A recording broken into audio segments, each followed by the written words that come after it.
It's the Cinema 9 podcast. Welcome in. This is episode 207, featuring two of the three usual hosts. I am Michael Govier. He is Travis Roy right there. If you're watching the video version, I'm pointing with my thumb over that way. This is what my voice sounds like. That is you. Yeah, that is odd. But that is odd. General Zod. The good news is we have a selection. Travis chose The Prince of Darkness, 1987, John Carpenter. We're going to get into that one in a little bit, dive into it. It's Halloween month officially when we're recording. It's October 2nd, 2024. We have no emails today, but if you want to email us about anything you've heard or seen recently, cinnamon9pod@gmail.com. Not cinnamon, cinema9pod at gmail.com. Give us a 5-star review, subscribe to YouTube, blah, blah, blah. Travis, this is first month of October. How about the first week of October? First couple of days even. But yeah, it's starting to look like October, even if it doesn't quite feel like October yet. That cool air is coming. I can feel it. We had a big storm last night. It cooled down. It was great. Yeah. I was like, excited about that. Excited about that storm. Nice. I mean, felt good. Lots of people in the country are having a really rough time right now, and I feel bad for all those people. But in terms of when it got to us, it was all pretty chill. It was just like, a nice cool breeze. I feel sorry about what everybody else. We have the internet. Yeah, you're right. Yep. We got power. Some guys catch all the breaks. What can I say? But one break we didn't catch is Eric joining us today. He will not be a part of this show. He's got the latest disease that goes through their household. Our permanently ill friend, Eric Brandstrom. I mean, if he's not sick, his daughters are. I know. Angela's sick. He's sick. The kids are sick. I mean, we're seriously talking like 5 times minimum a year, maybe more. 5 times? That's generous. I mean, it seems like it's often. The man knows it's often. And regular listeners will know that talking about Eric being sick, I mean, we do that more than we talk about Paul Schrader. Or death. Yeah, that's true. You're right about that. Or even your fear of death. Oh, good old Death. How is Death doing today? Death's always knocking on the door. Great job. But we're doing the best we can to survive. So, Eric, feel better. Whatever ailment it is that you have received, we wish you a speedy return. We do. Full recovery. Have you seen the new Beetlejuice yet? Have you gone to see it in the theater or no? No, they're already planning on letting it stream before Halloween. I mean, it'll probably be like the $20 rental, but I might just do that instead. Okay. I was just curious what your motivation level was to see it. I mean, you're a guy who will definitely still go see movies, especially you want to see in the theater for sure. Oh, man. Here's a question I've been meaning to ask the show for fucking months. And of course, I think of it when Eric's not here. Have you watched Dune 2 yet? I have not. I have not. Eric's never brought it up either. We're all just like, That was March, I believe. That was a long time ago. Because I remember Dave got tickets. Dave was like, I'm going to see Dune 2 by myself in March. So I think that was 6 months ago, actually. Really, best movie ever. You need to see it. We still, there's no rush. Look, Dune is cool. I'm not a hardcore Dune guy. I guess. Well, I feel like maybe Dave and Steve are, but more so than me. I mean, on Cinema 9. Oh, yeah. Cinnamon 9. All three of us, we don't want any Dune on our cinnamon rolls. We prefer... Oh, the Dune's cool, and the original Dune was entertaining. Got a few laughs. It was... Sting. Yeah, the giant guy, the gross guy. That guy's funny. Stellan Skarsgård plays that guy this time, so that was funny. See that? Anyway, so you haven't seen... Not seen Dune 2. And maybe... What if I never do? Is that scary? Am I losing you? If I ever lose my faith in you. I feel like you're staring at me, but you're not hearing me. Yeah, something happened with a brief interruption of the connection. Is it me? Is it you? Is it you, John Wayne? Is this me? Let's see if he unmutes and comes back to reality. Can you hear me? Can you hear me now? Yeah. I got a new microphone, but turns out it's not the microphone that's been my issue. A new laptop, and I just can't afford one right now. I don't even know what happened. Look, I mean, Christ, this world's filled with problems, and that's another one. In your world, that's one of the big problems right now. So actually, it's one of the top 3, maybe 5 problems. Top 7? 10 anyway. Top 10. 10. Okay, got it. I've got 99 problems, actually. And a laptop is one, yes. But, we have connection issues. It happens. Maybe we'll edit it out later. Maybe we won't. Maybe they'll just stay in. Who cares? Doesn't really matter when you got two guys. I have a bet on that one. Oh, you do? Yes. Well, if we don't write out down the time, it gets more frustrating. I do admit that. But either way, whether you watch or listen to us, we love having you be a part of the Cinema 9 world. And as we get ready to close out 2024 with plenty of Halloween movies this month, and then the holidays will come up, there'll be more of those. I do have Eric's selection for end of the show. So good. I thought I'd be excited to reveal it, but now I'm not as excited about it. But we'll see. Maybe you'll be like, oh, cool. I can't wait to tell you. You're jumping the gun on it anyways. Let's see how you feel after the show, right? Fair. That's fine. Let's do that. In the meantime, let's dive into our quarantine viewing picks. We like to share what we've watched, reviews, suggestions, movies that suck, television shows. Anything's possible in this segment. I had a really good week of viewing. I didn't watch anything that wasn't pretty awesome. I put up my Halloween decorations so that once I do that, it's like I'm ready for full horror mode. Although there was one non-horror movie I watched. I watched Inside Out 2. Huge, one of the biggest movies, if not the biggest movie of the year in terms of profitability. Not just for kids. It was good. Yeah, I liked it. If you like the first one, you like the second one. It did feel, it almost felt episodic. It almost felt like such a continuation, like that it was like, ooh, like, oh God, Seinfeld-esque. They might make a whole bunch of these. Of course they'll do that. I assume they'll do. We're gonna have like this character. I forget the little girl's name, but we're gonna have her like in an old folks' home, and like in Inside Out 10 or whatever. Settle in. That would be my first viewing too. I'm not against it. I've just not seen either one. I'm not against it though. I'm not pissed. You don't seem pissed. Good. I want to seem calm. So in terms of Halloween type stuff, I ended up watching. The first Halloween movie, I kicked off the season with The Addams Family from 1991. Yes! I always forget starts off with Christmas. Like it starts off with like a Christmas song and all this shit. And I'm like, I just put up my lights and I'm like, all right, let's get in the Halloween mood. And then it's like Jingle Bells or whatever the fuck. And I'm like, yeah. But it does end on Halloween also. It's such a great movie. I love The Addams Family so much. I saw the original. I love that movie too. I do. I watched that movie a lot. We had it on VHS. We saw it in the theater. I'm double checking to see if we saw that one or the follow-up in the theater. We might have saw both, but I think for sure one of those movies came out in Christmas, and that's why maybe there's a little bit of Christmas in it, because I remember it being the holidays and seeing one of those. That's what I figured, and I bet it's the first one. It seemed like something that was shoehorned in to try and like fit into the season when it was dropped. Yes, exactly. It doesn't even like fit the rest of the timeline of the movie, really. Like the movie ends at Halloween, so I'm like, are we doing like a whole fucking year almost? I don't know. You're right. Yeah, that's exactly correct. Wow, I forgot about that. Yeah. Anyways, followed that up with the greatest movie of all time, Fright Night from 1985. I picked it up on Blu-ray, and I got like the special edition. And for one, it looks fantastic on Blu-ray. It just looks outstanding. And I swear to God, every time there's a reason why this is one of my all-time favorite movies, because I watched it for the first time when I was, 11. And it's not one I've seen 100 million times. I've probably seen it like, 30 times or something. But every time I watch it, I just love it more. Every single time I watch it, I get more out of it. And it still scares me to a degree, and it still makes me laugh. Just so fucking good. And that Blu-ray came with You're So Cool, Brewster, a pretty lengthy documentary from 2016 about the making of, and checking in with everybody who's still alive. Obviously, R.I.P. Roddy McDowell, but it was pretty. It wasn't quite RoboDoc level, but it was definitely a high caliber behind the scenes, and like plus the whole legacy of the film kind of documentary, and some really obscure people from the behind the scenes and in front of the camera showing up on the documentary. Definitely good if you like Fright Night. Probably saw it I saw Fright Night when I was a kid, but I have no recollection of it whatsoever. I just know that we had a VHS tape that was written in marker Fright Night. So, yeah.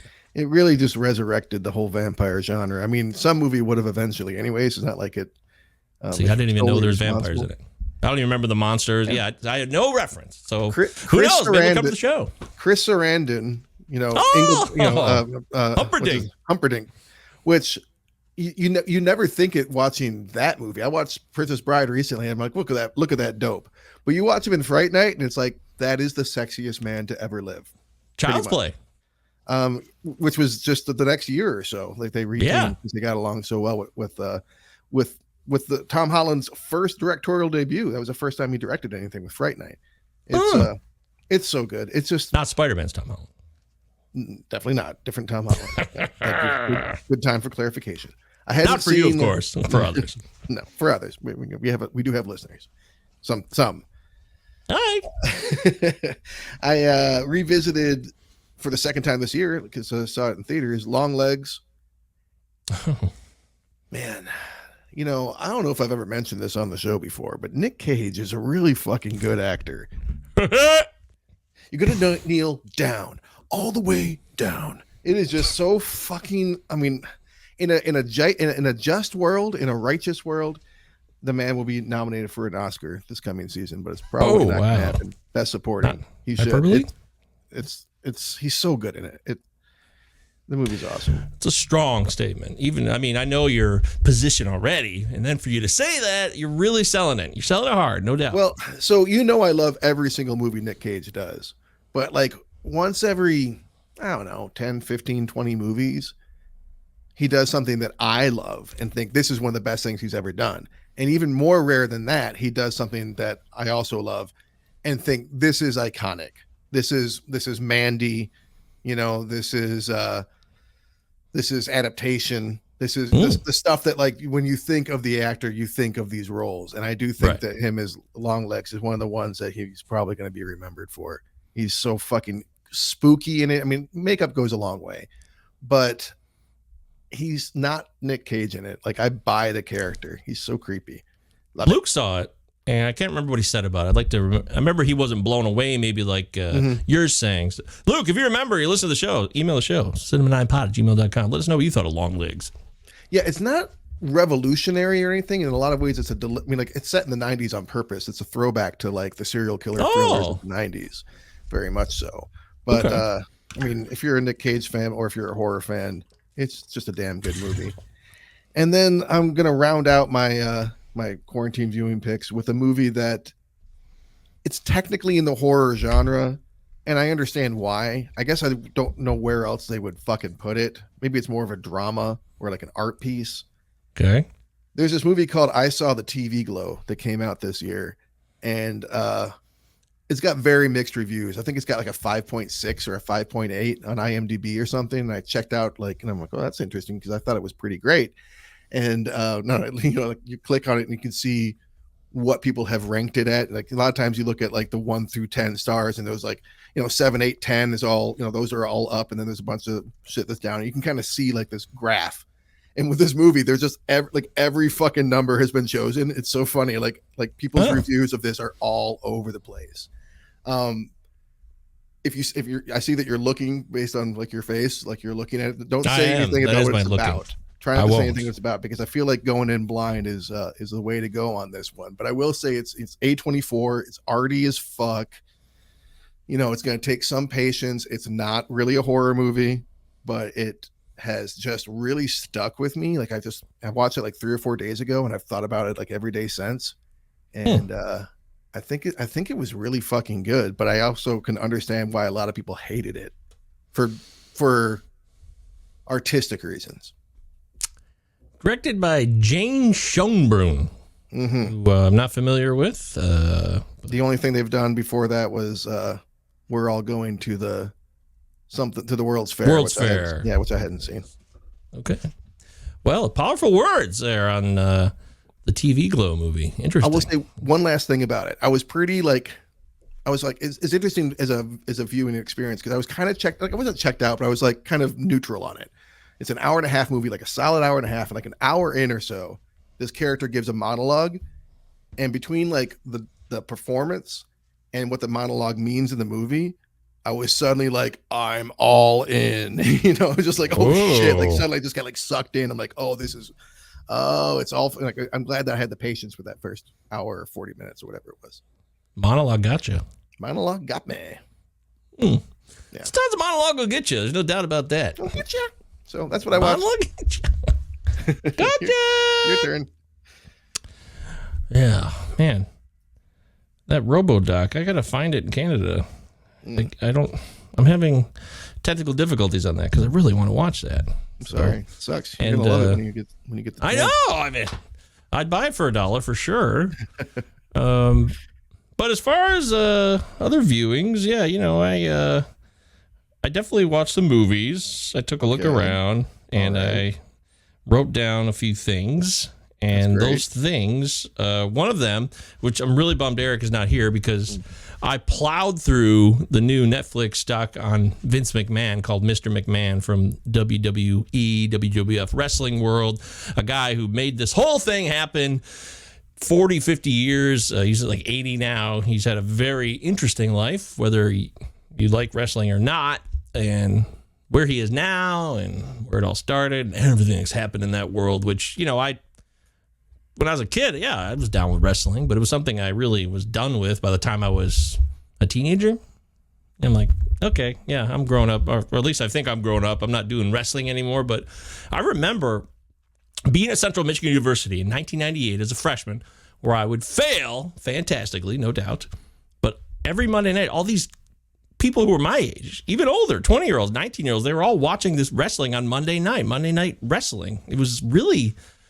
I wasn't into it anymore at that time, but I do understand how big a deal it became in a more adult way because it became a lot more sexy and they started showing boob. It was just totally about sex appeal 101. Creepy. So. A lot of it was very creepy. Like that one girl that always get the shit beat out of her by Vince McMahon and other people. I forget her name, but like she was just like this weird fucking chew toy for them to fuck with. I don't know. It was really weird. Oh yeah, you're accurate with your description, and that's what makes Mr. McMahon a curious watch too, because it goes into a lot of that stuff. And looking back now, of course, what we do on this show, does it hold up? I would say there's a lot of WWE that maybe does not hold up anymore, but strong recommend. I flew through it. It was 6 episodes. Like I just watched it instantly, all 6. It was just one of those instantly bingeable shows, documentary, and like RoboDoc. Exactly. Right. Exactly. So if it was right there ready for me to go, I would just click on that fucker and I might have to just buy RoboDoc. I mean, if the people who were a part of RoboCop get any money from it at all, I would pay for it. I just need to know that. I would imagine. I don't know though. I would hope so. For certainty. Yeah, I know. You never know who did it. What's the story? Who gets the money? I was thinking about when we saw Sunny Day Real Estate, which we did. We saw each other in person 2 weeks in a row. Yeah, 2 days in 1 week, or in a 7-day period, a 5-day period. Pretty unheard of on this show. Yeah. And I was thinking, hey, because there's a few guys who are new members. There's some original members. And I'm like, do those guys make more than the others? Like, are they that way? Even in a smaller time indie band like Sunny Day Real Estate? I wondered that while I watched the show. So my assumption is always democracy when it comes to like punk rock, but that's not always the case. That's why some bands fail too. People do. I mean, you older you get, money, blah, blah, blah. So, but I agree. That's what I thought. I'm like, oh, they wouldn't be like that because they're Sunny Day Real Estate. But yeah, I don't think so. I mean, or at least for a tour. And how awesome that we got to see him with Jason Narducci. That was really cool. Yeah, that was sweet. Man, what a great show. That was a good time. If you never seen Sunny Day Real Estate and they're on tour in your area, check it out. Good Times Noodle Salad. And boy, a lot of other silly movies.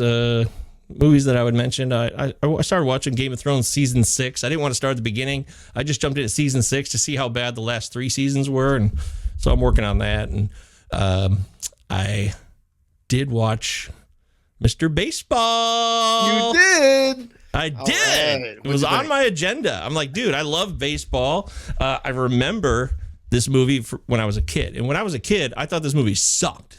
Big time. I did. I'm like, this is like Japanese baseball. It's not, it's not like American baseball. And I was a kid, so I was really young and stupid. I didn't know that you'd seen it. I thought you'd never seen it. It was a tape we had around, and I remember turning it off. I don't remember sitting and watching the whole thing. I really don't. Gotcha. Because I'm like, who cares about this Japanese baseball shit? Yeah. But you should know your microphone's like unstable or something. I'm getting like a deep bass that keeps kind of rumbling through. You might Cadillac. I think I'm hitting this thing too much, right? How about that? I believe that is exactly it. Yeah. Oh, we solved it. It's always great when we can actually solve some of our audio riddles on this show. I'll stop doing that with this giant water bottle. That's a good idea. It has a lot of impact apparently on the sound. So yeah, I watched Mr. Baseball, and I got to tell you, man, I really enjoyed it. I knew you would. I mean, it's just a fun movie. It's just a sweet movie, right? It's a solid movie all the way around. Tom Selleck's. Think about Tom Selleck. He's just a weird guy for some reason. He's like this. A little he's guy. Yeah. He seemed normal. He seemed normal then. He was just Jack in every movie he was in. But even then, I don't know. He was okay. He's always got to have his mustache, and he seems like the kind of guy who doesn't have a lot of range, right? He's Tom Selleck, so yeah, he's gonna play like a handsome guy, and he plays a baseball player in this situation who's, kind of up his own ass. And the lessons that are learned and the culture clash and the way it's done, especially for a movie that's 32 years old, it's really well done. It's impressive actually, and it hits a lot harder as an adult, I guess, for me. Was I wrong to not bring it on the show? Maybe, yeah. You think they would have been enough to talk about? I mean, I do. I absolutely do. Yes, I think it would have been a fine choice. I mean, I went ahead and watched it because I just wasn't going to wait anymore. I was like, I got to see this movie because Joe loves it. He emailed the show too, and so I think it would be. If Eric's still never seen it, I'm down to talk about it still. So we might come up. Yeah, it might. That's fine. It was my first viewing for real. Yeah, and I recommend it. It was great. It was awesome. Highly entertaining for lots of reasons. All right. So check it out if you never did, anybody. Mr. Baseball. And I fired up Roger and Me, 1989, one of Michael Moore's first big docs, which is just, even though sometimes he does things where he exaggerates or exploits a situation to look a little bit more guilty on one person than another, it's still a great time capsule of a period where actually we're not really that far off now from where we were in 1989. That's for sure. If you watch this movie, that's my opinion. That's what I came to the conclusion of. The more things change, am I right? Yeah. Yeah. Yeah. Sarate. I watched this terrible movie, which I used to watch a lot when I was a kid. I hadn't seen it in a long time. No, that's a great film. Yeah, The Island definitely holds up. Did I say it held up, by the way? I can't remember. I don't even remember if I said it did. I don't know. I don't think I did, but I'm glad we did it. But this is another one, and I didn't bring it to the show, and I'm glad I didn't. It's called The Great White Hype from 1996. And I just told you about The Great White. I mean, you are familiar with The Great White Hope. You could have watched The Great White Hope. I tried to. I really tried to, Travis. Did? I'm not kidding. I thoroughly tried to find this film, The Great White Hope, because I'm like, YouTube. Dude, I gotta watch this. It's on YouTube? It's only on YouTube. Okay, well then I got to write that down right now so I don't make that mistake ever again, because I will watch it for sure. And the quality is good enough. There's definitely like moments where you're like, "Fuck, I wish I could really see a little better. That wasn't so pixelated or whatever." But it's worth catching. Fine. It's good enough. Okay, that's all I need. Done. I had a hard time finding it. Otherwise, I will now watch it on YouTube for sure, and I'll have a report on that one. But I watched instead, yes. So I'm like, oh, what about The Great White Hype? Because I used to watch it a lot. No, this is Oh no! He would fit in the movie. Actually, it's funny you say his name. Who was it? It was Peter Berg and Damon Wayans, starring Samuel L. Jackson. You got Jeff Goldblum, John Lovitz, Corbin Burnson. You got all these people in this movie, but it is just a piece of shit. It's a terrible piece of shit. Is he the guy from Roxanne? The Lummox from Roxanne? Is that him? Who's Peter Berg? Well, Peter Berg's a guy who was in Copland. He played like a part role. And he was also in Copland. I'm confused. Michael Rappaport was in Copland. You're right. Peter Berg is the guy who directed Friday Night Lights. He became more of a director now. Lone Survivor. I remember him more as a director. I just can't really think now. Of his face. Yeah. His voice and his face are like, oh, it's that Peter Berg. There he is. But yeah. Terrible. Movie sucks. I'm not surprised.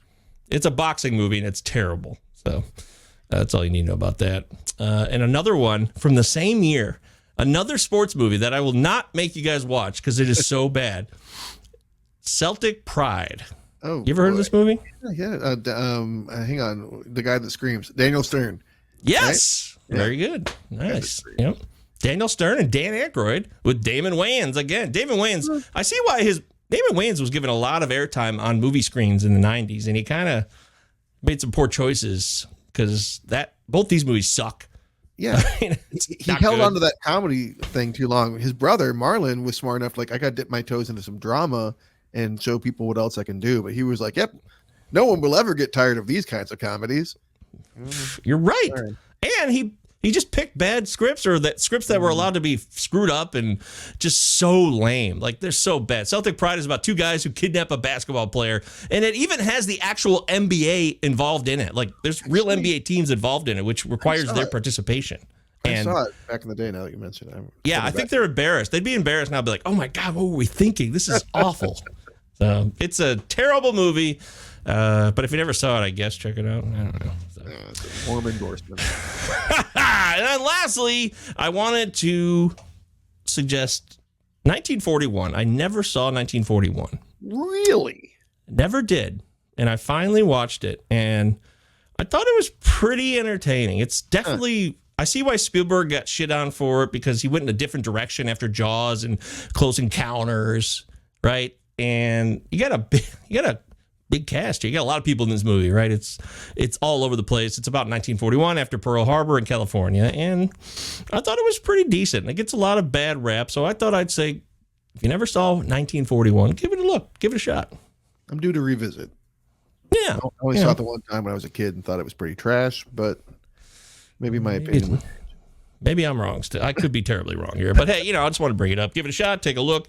That's what we do here on the Cinema Podcast. We offer films and we recommend, and we say we like something. We say we don't like it. We try to tell you why, usually. We never just say it sucked, period, or it was great, period. I don't think. I'm sure. I mean, we're on our 200 and what episode? 207, yeah. I bet at least once or twice we've all said some. I know we've all said some dumb fucking shit on the show. That's what the great thing about having a podcast is. Oh, of course, yeah. Things you say, and then putting it out for everybody else to hear too. Absolutely. Well, let's dive in. cinema9pod@gmail.com. It's time for the main event. If we can do so, please. Travis has selected 1987's The Prince of Darkness, directed by the legend John Carpenter. Yeah. Just kidding, but it is. But it was written by a guy named Martin Quatermass, which is John Carpenter. Which is John Carpenter. I don't know. I didn't look into the story on that and why he did that, but I don't know. So somewhat of a religious movie, Quatermass. Who knows? Anyways, he used that name multiple times. Oh, he did. Okay, yeah. There you go. Well, I never saw it before, but you selected it. Did you ever see this movie before? I had. Unlike a lot of the Carpenter films, especially this era Carpenter films that I count among my favorites, this is one that I just never saw for a long time. I didn't see this until it may have been either like right before or right after we started this podcast. It really was probably the last 4 or 5 years, I would guess. And and now that when I first watched it, I was gripped, and I went through a spell where I watched it a couple times a year or 3 times a year, which at this age for me, especially having this podcast where I go out of my way to watch stuff or try to watch stuff I haven't seen before, that's a lot for me. I even bought a t-shirt to surprise to show off my love, because I stumbled across it's like Donald Pleasance. No, it's Donald Pleasance's giant face. He's like, it's all glowing green and stuff, like the plastic cover box. Those that are listening, not watching, behind Mike is the character Kelly in her final stage when all of her skin's like falling off and she's like grinning, and it's just she's looking at her makeup mirror. She looks so happy. She looks so happy. She really does. It's amazing how happy she looks. So I loved it, and I figured it'd be a fun one to bring to the show, and especially since I was pretty sure that neither you nor Eric had seen it before. And I'm like, and I know you're a big fan in particular of the Carpenter film that came out the year before this, Big Trouble in Little China, which also features the character or the actor, what's his name? Dennis Dunn, I think his name is. Yeah, Victor Wong and Dennis Dunn both come back. That's right. For round 2. Yeah, pretty cool. So I figured that you might get a kick out of this, and I'm sure Eric will give us his insights on episode 208 of the Cinema 9 podcast. As long as he's not still sick. Yes, absolutely. Hey, this Hardcore Wednesday rule, we're just moving forward, folks. This is the new way of Cinema 9. If you can't make it, we're still going forward. Yes, we're hardcore now. We will produce. Yes. We will put out shows. We will do it. We will put out shows. That's right. So, yeah, I never saw it, so I don't have a frame of reference on this film. In fact, I hardly had ever heard of it. And when you look at the cast, like the opening, you're like, who are all these people? There's a lot of A lot of names. We're like, okay. You're like, okay, Alice Cooper is in this. I know that name. And then we got Dirk Blocker in this. You know who Dirk Blocker is? Yeah, love that. I just love the name alone. But yes, he played Hitchcock on Brooklyn Nine-Nine. Oh shit! Yeah, wow. Okay. Yeah. Oh, that's interesting. Peter Jason, because it's a John Carpenter film, so Peter Jason's going to show up and he does awesome mouth trumpet at one point, probably the highest point of the movie.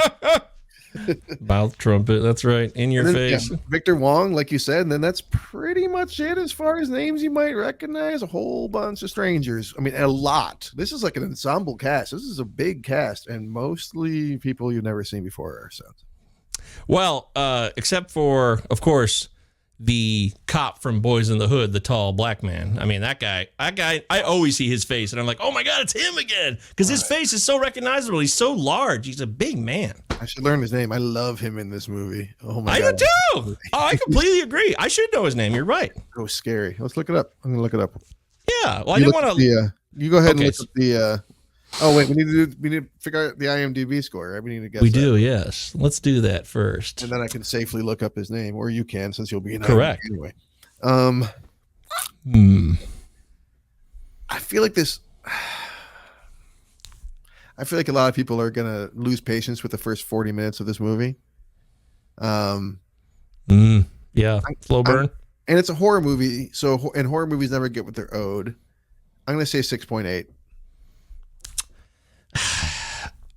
This is tough to know. It really is. I just don't know who's seen this, and if so, what did they think of it? I don't know. I'll say a 6.5, just to, I don't know, just kind of be ho hum right down the middle. 6.7. Pretty close. Yeah, that's solid. It's a solid rating. It's I'm logging in right now, and I've already rated it before. I can just leave that right there. Oh, okay. I think I have to rate it on my app, actually. Good call.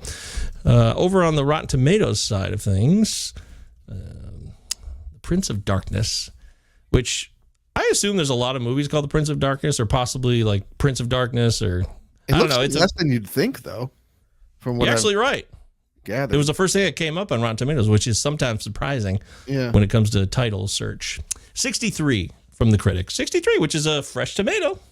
All right. And a 61 from the fans. So very tight. Everyone who saw it seems to generally agree. Okay, well, what did some of these people say? Well, let's see. How about Michael Wilmington, who apparently in 2018 decided to sit down and watch this movie. He's from the LA Times.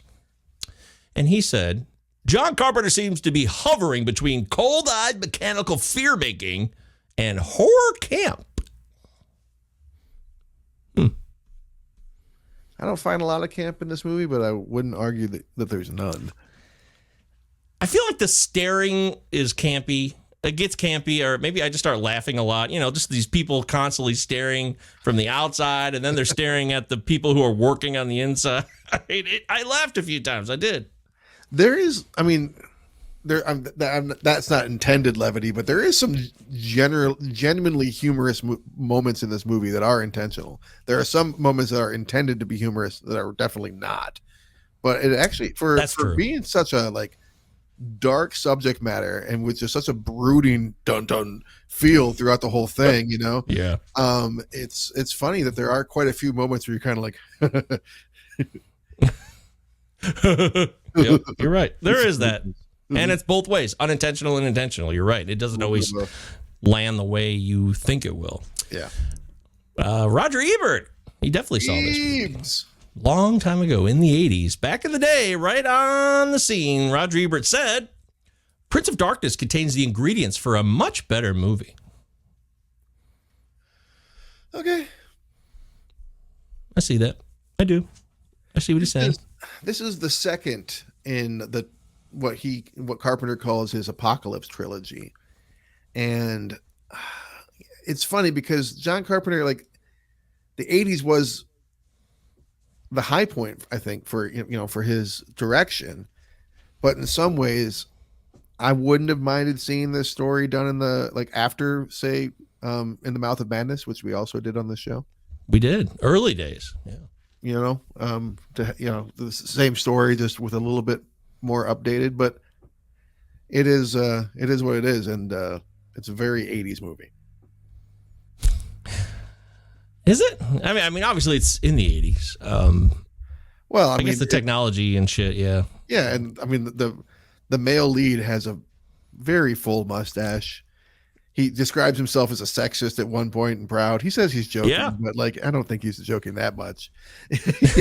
Yeah, that other guy with the mullet is just a dick. Yeah, he doesn't give a fuck about anything. He's like, this is bullshit, and he dies. What a shocker.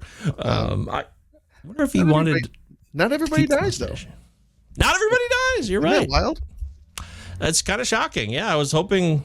Well, maybe not hoping, but I certainly expected that most people would die, and it would come down to Mustache Man and Red-Haired Lady, but it didn't. It didn't. Yeah, our boy Dennis Dunn survives, and Victor Wong survives. I thought he's dead. I don't know how that happened. The character's name is Brian Marsh. I will probably just call him Mustache, though. I'm calling him Mustache for sure. Fine. And since it's Cinema 9 and I know you, and if Eric was here too, it'd be more apropos, but I gotta say mustache, a little bit fat, wears a tight shirt too. Just has to be said at least once. At least once. Although this Mustache Man is not fat. So no, but he is wearing tight shirts. Yeah. I wonder if he absolutely refused to cut the mustache. Like, nope, this is staying, John. Or if Carpenter was like, thinking? Look, I'll cast you, but you got to grow a mustache. You have to grow a mustache. This movie will not fly without it. People won't buy that you're a man if you don't have a mustache. Not with that haircut, not with that skin. Hell no. Vincent Canby of the New York Times, back in 2003, apparently said this.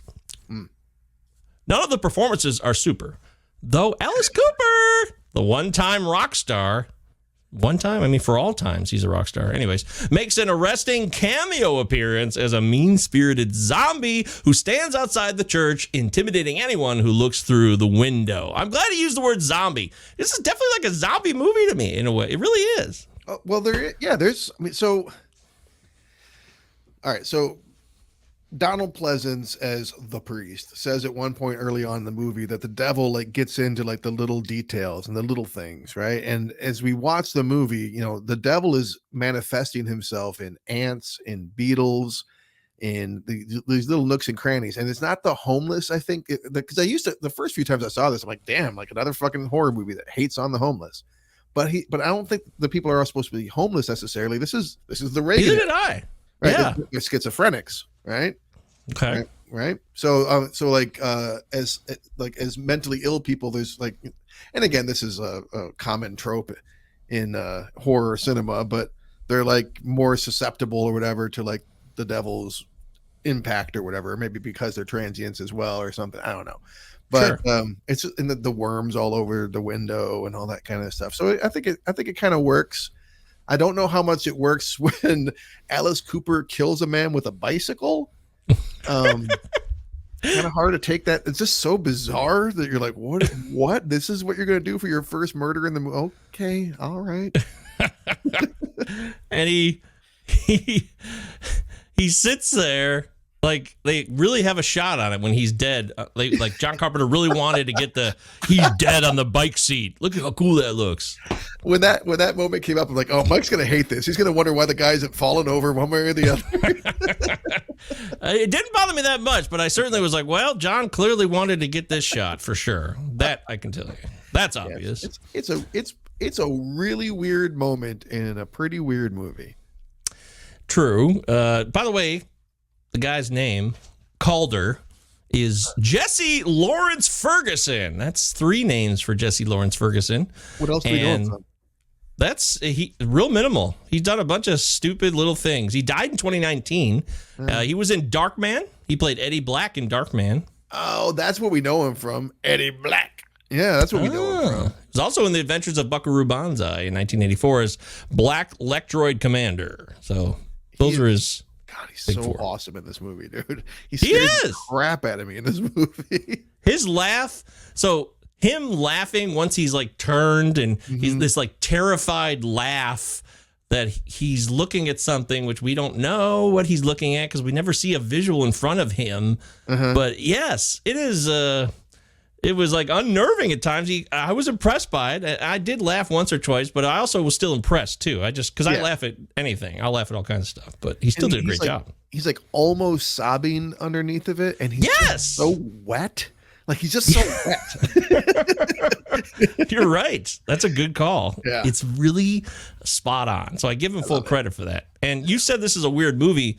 What did you think of like the intro?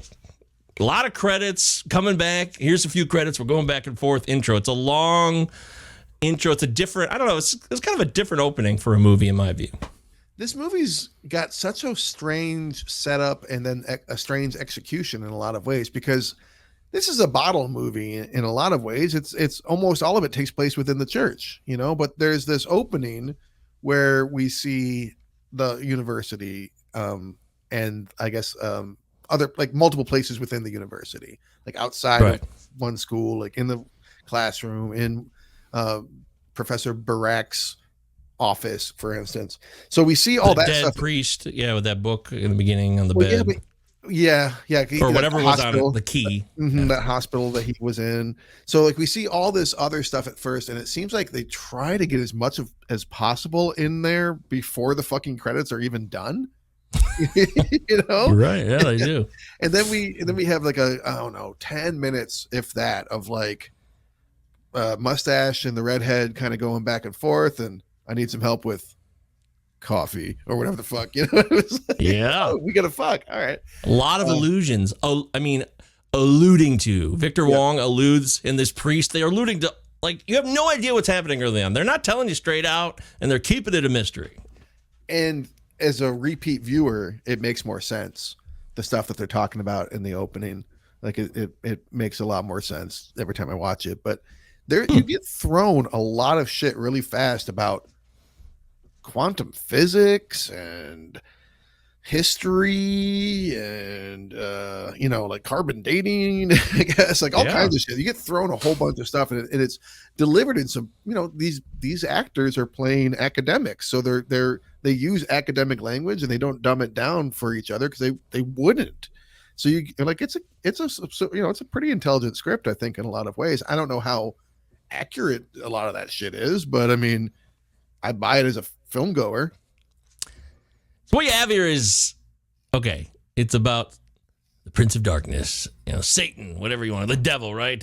He's coming to party. This is a religious movie, but it's a religious movie with science as, instead of like it being about like spirituality and an ethereal other world that we can't understand. They attack it from a very scientific perspective. And it's said that actually, what if like the Prince of Darkness used science and metaphysics and all this shit from the beginning, only figuring it out now as humans, but it's been around for a long time. It's different in that way, I guess, maybe, because I really don't like religious film. Like, oh God, like a religious movie. But this is different, right? Like, it is different, yes. In this one, the take is that the devil and Jesus are real, but that the mythology and the religion that's spun around them is what's fake, right? Like they talk about how like the devil was actually like there's Satan himself, and then there's like the father of Satan, who's like the big bad. Right. Okay. And so Satan's father like buries him with the hope of him like coming back and like bringing and like freeing him somehow. We don't really know exactly, but then it's explained that Jesus Christ was a fucking alien who had like human like features and stuff. And I'm like, well, that's really fascinating. It's silly, but it's fascinating to think like that.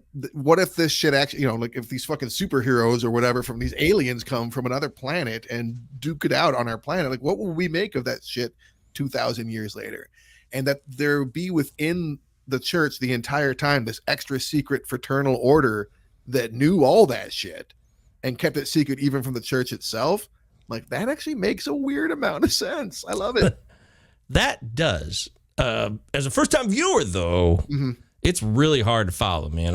I mean, maybe I'm an idiot. I feel like I'm somewhat focused. I really paid attention to the film, but I just kind of like went with it. I'm like, okay, I don't know the details here. I cannot seem to figure out the specifics, but I understand there's, the devil or Satan or Beelzebub or whatever we're calling, whoever that big bad dude is down under is trying to come back through this green shit in a cylinder that has been kept underground with Lots of crosses, lots of candles. Lots of candles. My favorite thing about the cylinder is like, okay, so we've trapped Satan in there. Should we put the lock on the outside? No, we're going to put the lock on the inside. Well, when you get that seems like a bad idea, but all right. Yeah. What? Yeah. Well, maybe these aren't superhuman beings. Anyways, I didn't get too pissed about not understanding every specific. I just knew that there was a showdown here, and that whenever this goo gets loose, it's got some ability. And when the goo gets loose, one of the problems I have with it is that when people get gooed into the mouth, because that seems to be a thing, you got to put the goo in an orifice at the very least. I wrote squirt, but yes, that's squirt. A big part of the movie. Squirt. Yeah. I got squirt. I get that's a great call. Yeah, it is squirt. You're right. And when the humans who get turned, like the redheaded woman or this lady here, all these other people who get turned. Or Susan, radiologist, glasses. Yeah. Oh, Susan, radiologist, glasses. Right. Of course. Yeah, I know her. She's down the hall. She was just outside a second ago. The great 80s like secretary haircuts that are villains. It's so cool. It's refreshing to see them. Like, this is awesome. Yeah. It's different for sure in my view. But the goo being spit out as a tool for these people, it gets dangerous because it's not always used. And when they come out fighting them later on in the movie towards the end with 2x4s and shit, like all they got to do is spit on them with their shit. And they don't always do that.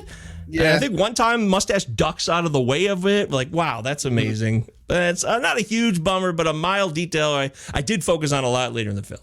No, you're right. I mean, this movie's not flawless, and that's one of the flaws that I noticed too. I mean, it stuck out to me, but you're right. I mean, Mustache ducks one time. At one point, when he's wrestling Calder is trying to get his face in front of his face so he can squirt into his mouth. They do try and do it some, but it's so gross. I'm happy when it doesn't happen.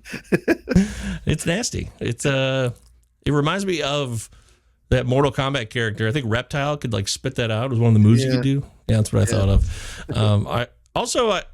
I wrote down homosexual panic. They were talking about like this. I can't remember why I wrote it down, but there was a discussion where Dennis Dunn, I think, makes like a bad joke about trying to talk about religion and homosexuality. Like, oh, we're all being judged for that. And it was like, it fell on deaf ears. He had a few jokes that were like, the whole thing with the rabbi and stuff. He had a few jokes that were really bad, but he had my biggest laugh out loud moment. So my favorite scene and my biggest laugh out loud moment are around the same time. My favorite sequence is when Dennis Dunn is stuck in that like closet confessional thing, and they're trying to like dig through the wall, and finally, eventually, like after a fucking day of working on it, they're like dragging him through, and that whole bit is so tense. But before they're dragging him through, they're like yelling back and forth to each other, and he's like, I've got to go to the bathroom. Fucking A for you. Thank you, John Carpenter, for putting this in your movie. There are simple things like that he makes the effort to do. You're right. And that it grounds us in some more reality than you would expect from a film like this. I will say that. Yeah, absolutely. Yeah. I can't think of other examples, but that rings true for sure. There are some. There's little things like that. Or like even Peter Jason's trumpet mouth, and like just little human things that they're doing, like it's just, there is, and like little jokes and stuff that they make to each other. There is something in this movie that's pretty grounded for a very out there movie. We haven't even gotten to the fucking time travel aspect of the thing. Oh, do tell, please. The dream. That's not a dream. It is a broadcast. Oh, okay. Tachyons being sent back from the year 1999. I learned how to spell that. I wrote it down. Yeah, tachyons. Tachyons. Is that right? Yeah. Great job. Hey, this guy was hardcore on whatever the Words with Friends back in the day. Can't fool this guy. So I never even thought of it until I'm sitting down with a pen and paper, but I'm like, so if the devil takes over, there's still science and like progress in science, and we're developing like tachyons to send back in time.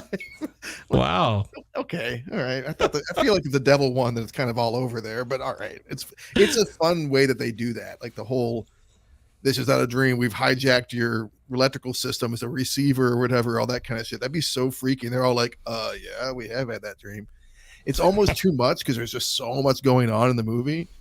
But yeah, because they bring up who has dreamed? They have like a moment there. Who has dreamed? You know, and they're trying to fill that in and then talk about how maybe there is broadcasts happening here beyond our understanding or what we're just trying to understand for the first time. And I'm like, oh shit, well, I know that guy dreamed. Hell, Dennis Dunn dreamed. He went to sleep. He's like, yeah, I took a nap, but it didn't seem to impact it. It seemed like they wanted to use that more, but maybe it became too much. I wonder if there's a longer cut of this film for real. Like, John Carpenter crammed a lot of shit in here. I'd love to see it. Yeah, I took about a page more notes than usual so I usually do like 2 pages of notes for a movie. I did 3 because there's just so much going on, and the movie's just driving. Now it's partly that Carpenter score, which is relentless. I mean, it just goes. The song starts when the movie starts, and it goes until the ending credits. I know. Is there ever a silent scene at all? You're not kidding, man. And I'm here for it. I love Carpenter's scores. I always do. I'm a sucker for it. So. This is maybe my favorite score of his. I think it's really excellent, and it really just moves the movie along, which makes those moments where you're laughing all the more like surprising, because you're like doing it with this like these deep dark undertones happening. But it is like it's. And you're right. Like it is difficult to follow, especially probably the first time or 3 you watch it, you know.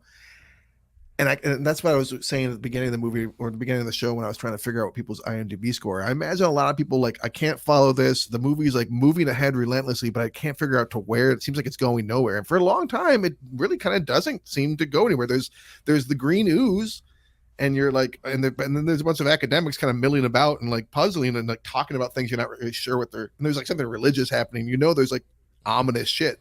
But it's like, where is this going? Ominous shit. And then all of a sudden, this cast of like 20 just starts popping off one by one. And it's just like, oh, they're all gonna fucking die. When I saw the credits and I had all these names, I'm like, Jesus, a lot of actors that they're naming. Yeah. I'm like, where is this gonna go? I was trying to guess, like, how will I see all these people? Where will they be? You know, that's not. I'm assuming that's not even extras. They didn't say anything, right? So these were all these speaking parts of these, you know, these PhD people. You're right. They're all academics. And think about it from this perspective, Travis. If you saw Big Trouble in Little China the year before, 1986, and you loved it, and then John Carpenter's back in 1987 with this movie, some people, of course, would be like, dude, I love Carpenter. This is fucking great. But like you just said, there's others who'd be like, okay, I liked Big Trouble in Little China, but I'm not a huge Carpenter guy. I just enjoyed the film, and I'm seeing this now, and I don't know what's going on. So I could totally see why that would not click with the larger population. This is a classic, not exactly a mainstream film, even though it is a mainstream film.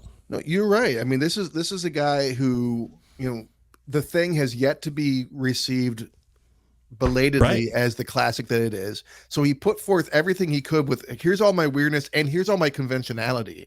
And, you know, I'll meld them together and make a near perfect movie. And it was badly received.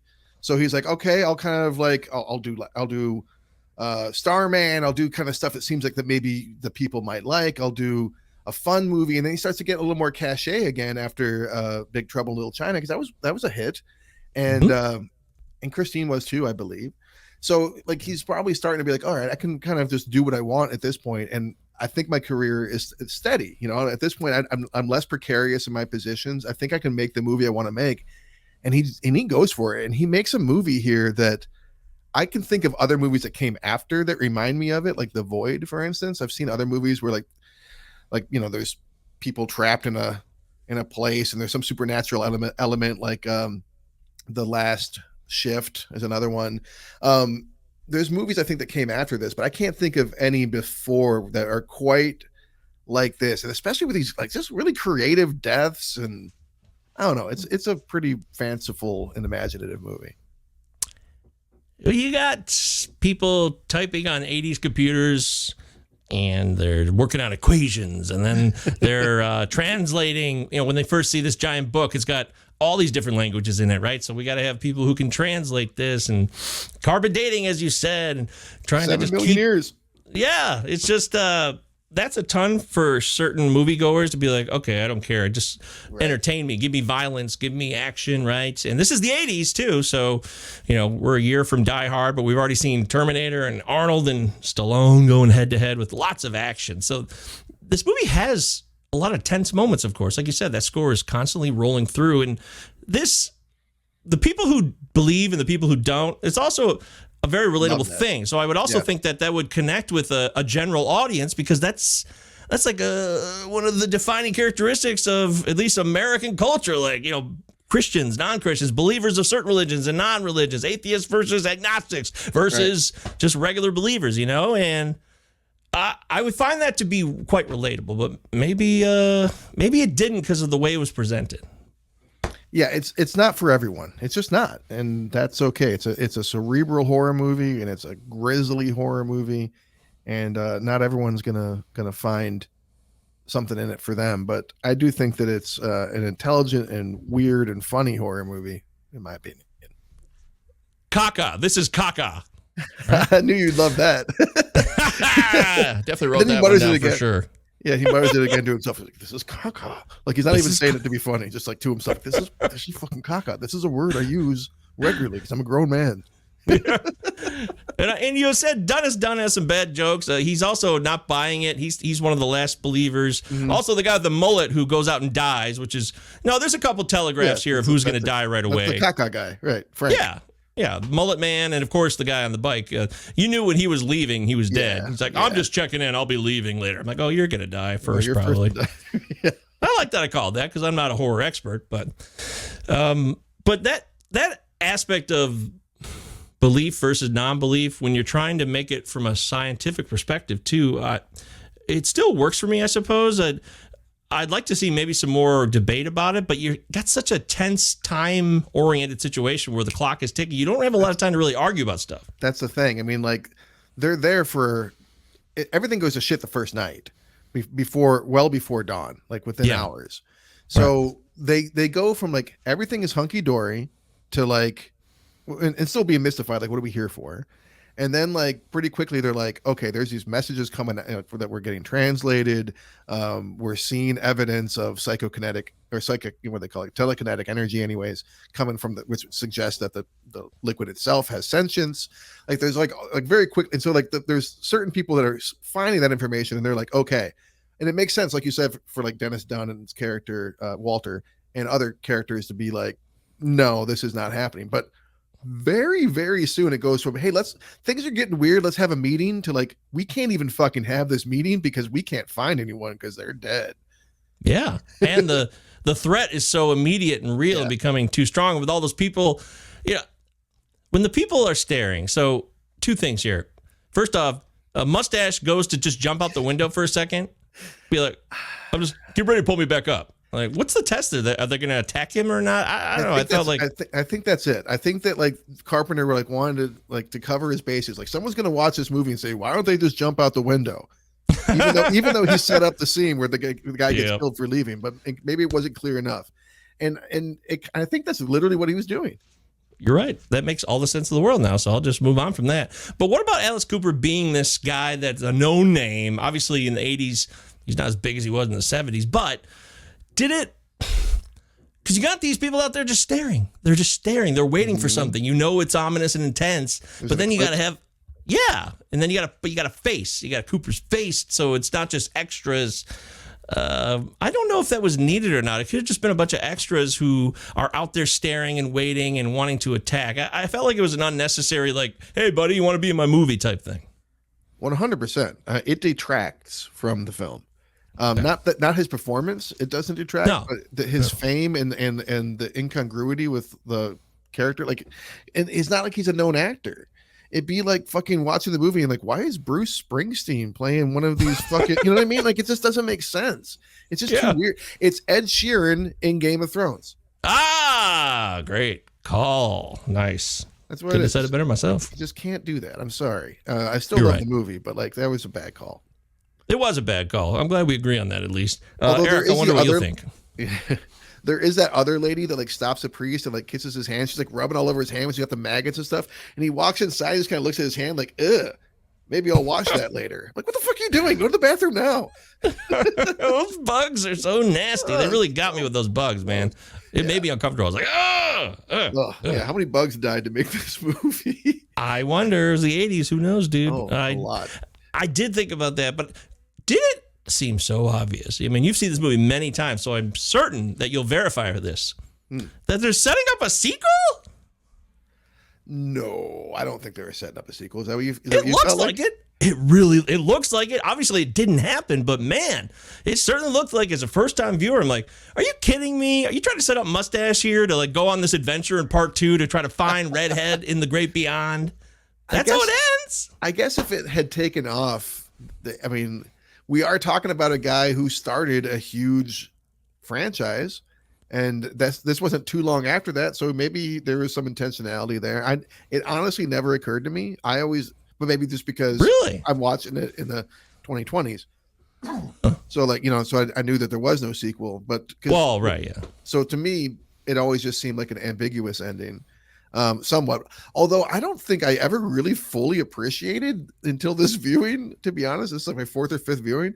I'm like, oh, that's Catherine coming out of the church at the end. Like, how did I miss this before? This is a huge plot point. But I think I was just kind of like, I don't know, probably too stoned or something at that point at the end of the movie. I don't know. But I just kind of, or I didn't really appreciate what it meant, I guess. So I'm like, oh, she gets out. Cool. Or something. I don't know what I thought, but I'm like, oh, so everything's fucked. She goes in there and she becomes the devil. Great. That's where my mind went. I mean, obviously it didn't happen, but it also is a good ambiguous ending. You're right too. So it is both. I feel like maybe it was both, or maybe I'm just reading into it because I've seen way too many failed endings that tried to set up sequels that never did. What was the one we did on this show that was like, oh my God, I can't believe they tried to set it up? There was a movie we did. Battlefield Earth. Yes, exactly. Yeah. Thank you. But that's worse than that, in the end of Prince of Darkness, was the jump scare when he wakes up and Kelly. I'm like, that's the kind of shit that makes people hate horror movies. Get that fucking trash out of here. I wrote it down in all caps. Stupid jump scare with 5 exclamation points. Yeah, yes. And unnecessary because, I mean, they're about to have the whole moment with the mirror and stuff. It totally detracts. And it feels like, I don't know, maybe I'm just a Carpenter apologist, but I feel like a producer got in his ear and was like, no, you need at least one last button, one last scare. But like the moment where he's like reaching for the mirror and you don't know if it's going to go through or not, that is so much more tense and just cutting to the credit, that gives you that instead. We did not need this fucking silly dream sequence. Like, ugh, people hate that. There's a reason we hate that. I completely agree. Absolutely, 100%. Also, I don't know why Mullet Guy reminded me of our old pal Daryl from high school. He used to do that like turkey thing with his throat. I wrote that down. It made me think of that. I was like, oh my God, I haven't thought of that in like 25 years. It freaked me out for a second. Which Mullet Guy is the one that gets turned, like he gets chopped up with the scissors and then like it comes back as bugs. Like, I got a message for you you're not going to like. Yeah, right? That's what we're talking about? I literally wrote down Mullet Bed Bug Hello. In Daryl voice. Yeah. Oh, that's so weird. He says all this scary, creepy stuff, but the scariest thing he does is stand out there and try and get someone's attention. Hello? His head falls off. It was laugh out loud funny. It was. It is, but I really think it's creepy when he's like, hello? Oh, it is. Like, that's the thing. It's weird. Yeah. It's like 3 things at once. Yeah, it's really odd. I mean, Carpenter can do shit like that. I give him credit for that. That's why he's somebody who always opens me up more to horror movies than anybody else, most likely, most of the time, give or take a few random instances. But to me, yes, it's definitely a zombie movie. And this whole science versus religion, it's not as important as I realize now that we're talking it out. I was really locked in on that a lot more, but that's not what it was. Good. And I know that now. And I'm all grown up. Look at me. I'm really mature. Thank you. You know that Victor Wong is a victim of 9/11? What? So he did not die in any of the crashes, but his son worked in New York, and I think in one of the buildings, but I'm not positive. And one of his sons had already died a few years before. And so he was, on the day of, he worried like all day because he couldn't get a hold of his son. And he worried all day. And he finally did get a hold of him like at the end of the night. And then he went to bed. Actually, he may not even got a hold of him. I'm not positive about that part, but he went to bed and had a heart attack.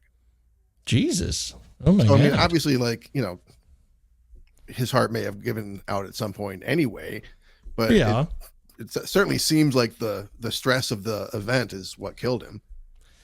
Yeah. I mean, he was born in 1927. Wow. That's wild. I thought that he was actually kind of underused in this movie. Oh, not as underused as Donald Pleasance. There's 2 big actors in this movie. There's 2 really well-trained actors in this movie. Victor Wong and Donald Pleasance are great actors. Yes. And they both get, there's a cast of fucking 20 here. They have their moments, but they don't get oh yeah, and of course the priest, he lives too, which is interesting. The priest and the professor both live. All these kids get sacrificed, right? We're not looking at the government, but we are looking at like two of the major institutions in our society, and like these old guys live. And even the priest at the end is like, by the grace of God, I did it. Like, excuse me. You're right. It was weird. He was a total coward. He was just standing in the furnace boiler room, all terrified, until it comes into his presence, and he happens to do this one thing, which chops off the arm and keeps things from being, I guess, the end of days. And the arm grows back. He chops the arm off, and she grows back another arm instantaneously. Oh, right. But then Catherine, is that her name? Christina? Yeah, you're right. She makes the ultimate sacrifice. Redhead. She sacrifices, jumps through the mirror, probably not even realizing what she's doing, and he smashes the mirror instantly so that they're stuck there. But obviously not stuck there forever, because the video shows us the video dream transmission. Quantum physics, man. Who knows what's going on out there? But you're right. Okay, so the priest is, Donald Pleasence is underutilized as well. If I'm saying that about Victor Wong, I have to agree with you on that part. Though I don't blame them as actors. I just feel like maybe some stuff was cut too. But there is a part of the character of Victor Wong's character that doesn't reveal enough to these students. They just have to come along for the journey. But as you said at the beginning, it was made to be that way. It needed to be that way. So. Yeah. Because it was too unbelievable, maybe. I mean, it's interesting. He's a physicist, and we're introduced to him, and he's talking about beliefs, Yeah. Common sense breaks down at a subatomic level, though, They mentioned that a few times for us. Yeah. And then Mustache and Redhead are arguing about, your point of view. And I did like that conversation because it's about, logical understanding versus just absurdity, irrational chaos that makes no sense to your logical, literal mind, but maybe it's required. Because the Redhead seemed like there was something more she wanted to attain to and wasn't doing so through this prism of real grounded realism, I suppose. Yeah, it's when he says that Barack is looking for philosophers, not scientists, I believe, right? Right, yeah, exactly. And we have that conversation. We had these conversations between the priest and Barack, especially early on, which, like, again, gets lost in the muddle as we're moving forward and we're not sure what's happening. But there's some pretty advanced conversations, some dialogue taking place there. Very philosophical, existential, like, like looking into theology, all that kind of stuff, conversations. And again, 6.6 or whatever it was. I mean, I think that's partly why some people are like, "Oh God, words! Just show me murder. I just want to see murder." One last thing I said there's no silent parts in this movie, but that's not true. There's actually like a minute maybe of actual screen time there after that big moment where it is very, or is it right prior to that? It's very quiet. Things are silent. There's a build up to the final showdown, I guess you'll call it, with the mirror and the redhead pushing through and ending that whole sequence. And that's when the silence comes before that, I believe, right? Yeah, there is some, I guess. I mean, like, it's a weird time. It's like a weird, I kind of like it though. It's like this period where, first off, when she goes through that mirror and sacrifices herself, I didn't think that was the end of the movie at all. I was like, wait, this is the big ending? I don't know. The movie was so not typical and like a direct, okay, here's the opening, act 1, act 2, act 3, here's the big fight, like, as everyone makes fun of Marvel, here's the big CGI villain from above, and they have that fight, and then someone wins, usually the good guys, and it's over. It wasn't like that. Yeah, other than them getting to the church, and we see that we're entering act 2, like, there's there's no other clear demarcations of what's happening. It's just obviously, like, you're basically, it's like like 10 Little Indians. It's like you're just trying to, like, who's left? We're running out of characters, so we must be getting to the end of the movie here. Yeah, if I thought about it like that, you're right. That's true. So I just remember being so surprised that, that's the big showdown. Shit, it just kind of threw me for a loop. I really like how, and again, it's also funny and it's also creepy how Calder. All right, so there's this moment when they're basically waiting for Satan to gestate inside of Kelly, right? And everything kind of freezes, and that's this big tense moment, the long scene where Walter's trapped in the closet, and Lisa and Susan are just standing there staring, etc. The priest is babbling behind the boiler. Yeah, and like it takes all day. And like what Calder does during that time is he goes in, finds a mirror, the biggest mirror in the building, which it ends up being very important, and it makes sense. He's gonna like draw Satan or Kelly or whatever to it, so that it's like this is a suitable portal. But this motherfucker literally goes and finds a mirror and stands in front of it and giggles and cries all day long, like for 12 hours. He's just standing there, just. It's unnerving. It is. It's funny and it's unnerving. I give the guy credit, man. I mean, he's such a presence with his physical size too, and the fact that he was of course, his voice. So, yeah. I mean, the guy should have made $1 million as a voiceover artist. I hope he did. Yeah, Jesse Lawrence Ferguson, rest in peace, buddy. Is he dead? I didn't catch that. Yeah, he died 2019. We lost him. All right, well, R.I.P. Yeah, we started this podcast, and he died. No, there's the same year. No, we started it in 2020. We did. You're right. Yes. Early, but still. Yeah. Well. Anything else we didn't mention here? I think I hit all of my main points. I don't know. I took a whole bunch of notes, but I think we end up touching on all or most of them. Yes. I will say, I think I'll say my favorite scary moment in the movie is, again, it's the guy. What's his name? Ferguson. Jesse Lawrence Ferguson. Jesse Lawrence Ferguson. It's even before he's turned. It's when he gets turned. When he goes in and Lisa's sitting there typing and just staring. Like you say, like the staring is like funny. But to me, that scene is so weird because she's like not even looking at the computer and she's not responding to him. And he plays it so well where he's just kind of like, "Hey, Mona Lisa, what's up?" And then like you just kind of like see like his expression just kind of dies. He's like, "Oh fuck, things are not right with her." And then the door swings closed behind him. That whole scene is so spooky. I love it. But the one who plays Lisa when she's in the bed, she hasn't been turned. And what's her face comes in, the original 80s Susan. secretary here, Susan. Yeah. Susan, like, get out of that bed. That was one I was like, come on, you're just gonna sit there in bed while this woman stares at you awkwardly, and it's weird. Like you're not lovers. She's calling into bed. Like it's weird. Like what the hell are you doing, Susan? I think she had her eyes closed already. I don't think she woke up till Susan was on top of her. No, she had her eyes open, like when she was at the edge of the bed. I was watching it and I was pissed off about it, but it's a minor detail, so who cares? Well, I was thinking about it a lot too, and what I came up with was that like, look what sticking to civility will do to you, because she's like at first she's just kind of like she doesn't know that anything's wrong in the building still yet. I mean, she knows that she's creeped out, but she doesn't know that people are getting fucked up. She doesn't know that. So all she knows is this stranger is like suddenly like breaking her personal bubble, and she doesn't want to be too rude. And then she's like climbing on top of her, and it's like she's like, okay, she's putting a move on me, and I'm trying to I want to let her down easy. Like, no, we're not doing this, and then it's over.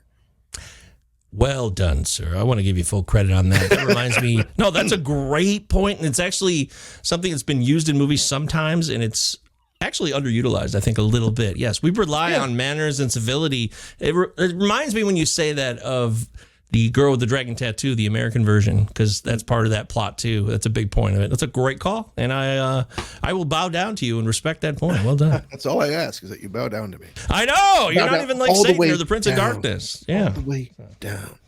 All right. Well, why don't you hit us, Mister? Because you picked this film. Well, as I already said last week, I mean, I love this movie. That's why I chose it. There's a slim chance, I guess, that I could watch it with a pen and pencil or pen and paper and be like, yeah, but nope, still love it. It's great. For all the things we talked about, it is a wholly unique movie. I think it's pretty underrated in how influential it has been in other horror movies, in the making of other horror movies. I think that it's got a lot of intelligence and a lot of humor, and I think it's scary. It's still fucking weird and creepy. I mean, like looking at this picture of the character Kelly, this actress played it so well with that smile. I mean, like it's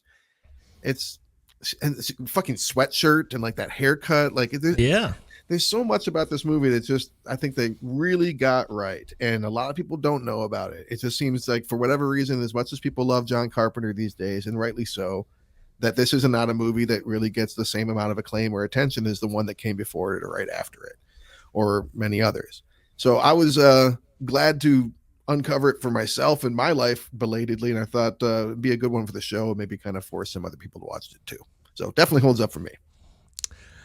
Well, I was forced to watch it. That's true. Though, I mean, I could have chose not to, but I did watch it. Quit the podcast. Yeah, I could have quit the podcast. You're right. I had that option. This is a Nerd Fest. I forgot to mention that. Nerd Fest 1987. No doubt. These people are all nerds. These are not action heroes at all. Yeah, good point. That's a fun point. And they're also, some of them are lecherous nerds. I wrote down lecherous nerds. So a couple of them are. So lecherous nerds? Lecherous, right? Isn't that the word? Am I using the wrong word? Lecherous? Like they're lecting. Yeah. They're like horny. That guy. Yeah, they're horny like that asshole who like pinches her ass or whatever, who gets killed, rightfully so. Again, the 80s. The 80s, even the nerds were sexist pricks, but not all of them, most of them. But that doesn't matter here. I mean, you got a movie that's not my style necessarily. I see a priest, and I think it's called The Prince of Darkness. So I'm like, oh, shit, this is going to be like... if there's religious overtones in a movie, I get really like immediately kind of, God, especially if it's Christianity for some reason. But don't be fooled by just a title or any type of, just because there's a priest who's a character in this film. It's much more than that, as we discussed. There's a lot of angles to this film, and it is underrated. It's lesser known. It's not as appealing now that I've seen it, and I can see why to the masses. But if you're a John Carpenter fan, which I am, and not seeing this movie is a crime, I think it's a huge, at the very least, you got to watch The Prince of Darkness. Check it out for yourself. I'm going to watch it again because there's just so much to know. It's definitely a repeat viewing, a rewatchable type film without a doubt. And I think that alone, based on everything else I just said, makes it a movie that holds up. This movie holds up to me. All right. You got me. How about that? And we got a comment from Eric in our text thread. Oh. He sent us a picture of the character Mustache. And it says, I hope you guys discuss the fact that this face was approved by multiple studio executives. So that's him on the record. There it is. Thank you, Eric, so much. He also sent me next week's selection. Oh, I'm excited to find out. It's October. Yeah. It's Eric Brandstrom, a horror lover. I know he's going to not let me down. Well, I'm certain of that. Yeah, you're not going to be let down. All right. So I don't know this movie at all. We'll find out if you do momentarily. For next week, Eric has selected, he's choosing a film from the year 2000. Apparently, a Canadian horror cult classic, which he parenthesized in my honor. Thank you, Eric. That's so kind of you. We're going to do 2000's Ginger Snaps. Oh, I've never seen it. Oh, wow. I've never seen it. It's on my list for a real long time. It's still pretty highly acclaimed in the horror community. I'm excited. Well, how about that, Eric? Look at that. You got something Travis hasn't seen for the month of October. Ginger Snaps, a Canadian horror cult classic, is what he said in the text. And I've never seen it either, obviously. I do enjoy... Ginger Snaps are a delicious treat. They are. Yummy. Right. I mean, yeah, well, maybe they're hit or miss. I will say that. Depends on your mood. But if the mood's right, yummy. So there it is. Next week, that's what we're doing. Ginger Snaps. Please join us for that one through the audio version on the podcast feeds or on the YouTube. We'll post the video. And you can follow us everywhere. Check us out. 5-star reviews, subscribe, blah, blah, blah. You know how all that stuff works. So that's it. We have done it. The Prince of Darkness. Travis, a fine choice. I enjoyed watching the film, and hopefully you guys did too. And I think we're good. Sound good? I do. Okay. Bye-bye. You got one? This is Kaka. That'll play.